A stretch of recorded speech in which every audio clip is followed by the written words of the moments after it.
एक और बात मैं गर्व से आज कहना चाहता हूं। मुख्यमंत्रियों की मीटिंग होना, पार्टी के अध्यक्षों की मीटिंग होना, महासचिवों की मीटिंग होना, प्रदेश कार्य समितियों की मीटिंग होना, जिला कार्य समिति, मंडल कार्य समिति होना, ये तो शायद लंबे अरसे से चल रहा है, होता भी है, लेकिन सिर्फ और सिर्फ बूथ का नेतृत्व करने वाले लोगों का सम्मेलन इतिहास में पहली बार होता होगा।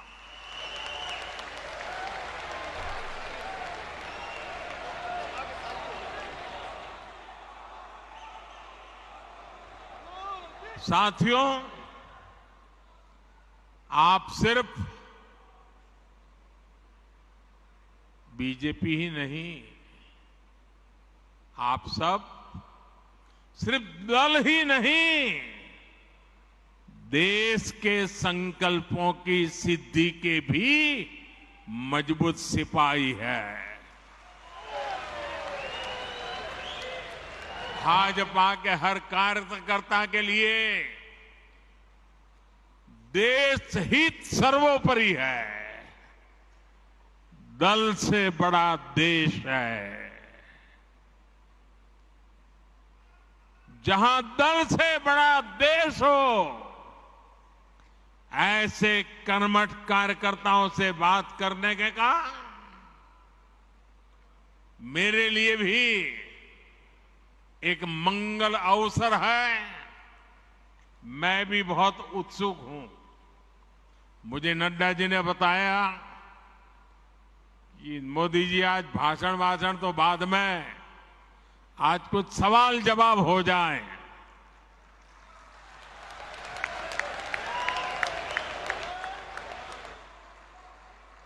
मैंने भी बात को मान लिया। आइए बातचीत का सिलसिला शुरू करते हैं। हमारी बहन जी वहां से जैसे भी आगे आज्ञा करेगी, मैं अपनी गाड़ी आगे चलाऊंगा।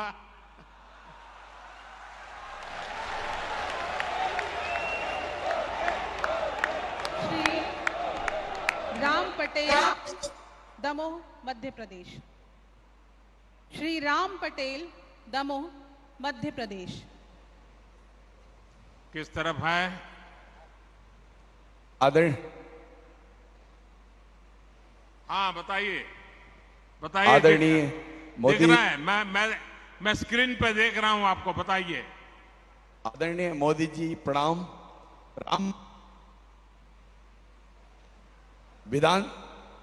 राम पटेल दमोह से टिकट का प्रभारी हूं। बूथ 171 दमोह से आपको प्रणाम करता हूं। आपसे मैं प्रश्न करना चाहता हूं। आपने भी खुद मंडल स्तर पर तक कार्यकर्ता बन करके काम किया है। ऐसे में आप राजनीति के अतिरिक्त सामाजिक जुड़ाव को कैसे देखते हैं? आपसे पूछना चाहता हूं आदरणीय प्रधानमंत्री जी। एक तो मुझे अच्छा लगा कि आप रोज की राजनीति की आपाधापी के बजाय किसी और दिशा में सवाल को लाए हैं। आप बैठिए, मेरा जवाब थोड़ा लंबा हो जाएगा। आप बैठिए आराम से। देखिए, जो एक बूथ होता है, वो अपने आप में एक बहुत बड़ी इकाई है। हमें कभी भी बूथ की इस इकाई को छोटा नहीं समझना चाहिए। हमें अपने बूथ में राजनीतिक कार्यकर्ता से भी ऊपर उठकर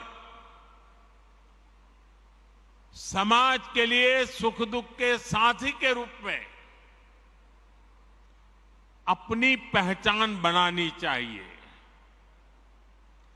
और बहुत सी ऐसी चीजें होती हैं जिसमें जमीन का फीडबैक बहुत जरूरी होता है।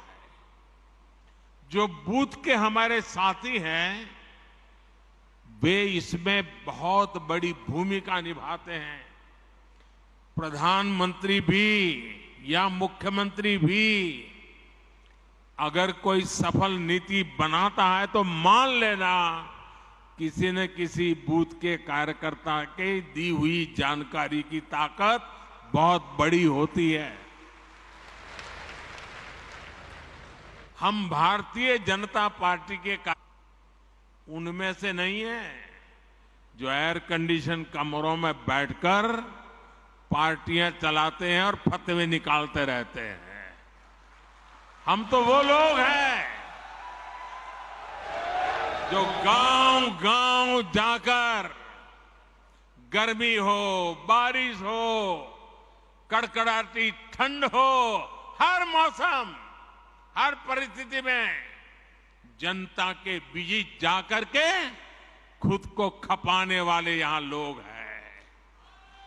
और इस वजह से बूथ का बहुत मजबूत होना बहुत स्वाभाविक है। मुझे याद है कि अगर ये बूथ कमेटी नहीं होती तो शायद ही कभी उज्ज्वला योजना का विचार ही नहीं आता।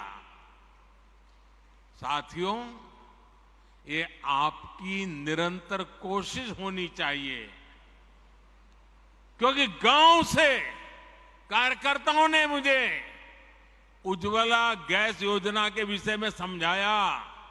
बाद में वो नीति बन गई और गरीब के घर तक गैस का चूल्हा पहुंच गया। साथियों, भाजपा की बूथ कमेटी की पहचान सेवा से होनी चाहिए। बूथ के अंदर रोज आंदोलन संभव नहीं है, तू मैं संभव नहीं है। और इसके लिए बूथ की अंदर भाजपा की पहचान सेवाधारी की होनी चाहिए, सेवा भाव की होनी चाहिए। और इसके लिए छोटे छोटे समझे जाने वाले काम जो लोगों को बहुत छोटे लगते हैं लेकिन बहुत उपयोगी होते हैं। अब जैसे गांव में कहीं न कहीं तो आपको बैठने की वो जगह होगी, किसी पेड़ के नीचे बैठते होंगे, किसी चाय के ठेले के पास जाके बैठते होंगे। क्या कभी आपने सोचा है कि सुबह अखबार पढ़ लिए, शाम को दोपहर के बाद वहां जाएंगे, एक खटिया में सारे अखबार लगा देंगे और गांव वालों जिसको भी अखबार पढ़ना होगा वहां आएगा, बैठेगा, अखबार पढ़ेगा, देश और दुनिया की बात करेगा। आपने तो अखबार पढ़ लिया था, लेकिन वो अखबार अब पूरे बूथ के लोगों के काम आ रहा है।